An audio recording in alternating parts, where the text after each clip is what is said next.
For decades, Bob Dylan was a man of mystery. He could stand in front of thousands of fans, sing a song that felt like it came from the depths of his soul, and yet nobody really knew what was going on inside his mind. He dodged questions. He gave strange, poetic answers in interviews. And sometimes he didn't speak at all. But now, at 84 years old, Dylan has finally said something that stopped the music world in its tracks. It happened in the quietest way imaginable. No big press conference, no flashing lights, just a small conversation, a few sentences, and yet they carried the weight of half a century. Dylan admitted what so many had suspected but never dared to fully believe, and the way he said it made it clear it had been haunting him for years. The room was silent when the words came out. A man who had once been the voice of a generation, the rebel who refused to play by the rules, was suddenly more human than ever before. There was no riddle in his tone, no cryptic smirk, just the truth, naked and raw.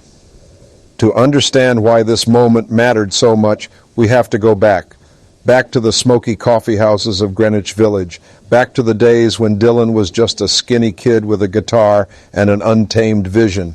The way he rose to fame was almost too fast, too intense, like a spark hitting gasoline. By 1965, he was no longer just Bob Dylan. He was a cultural force. But that power came with a cost. Everywhere he went, people wanted answers. They wanted to know what he meant in his songs. They wanted him to be a prophet, a political leader, a voice for the voiceless. And Dylan, he wanted none of it. He began pushing back, changing his sound, baffling his fans, disappearing when they wanted him the most. And through it all, one question kept following him: why? Why would someone at the height of their power walk away from the very thing the world thought they were born to? Adieu. The truth, as Dylan finally admitted, wasn't about money. It wasn't about fame. It wasn't even about the music industry. It was something deeper, something personal, and something that had shaped his entire life's journey. And yet, his confession at 84 was only part of the story. Because while he finally answered one of music's oldest mysteries, he also hinted, just barely, that there was still one secret he would never tell. That single hint was enough to leave everyone in the room leaning forward.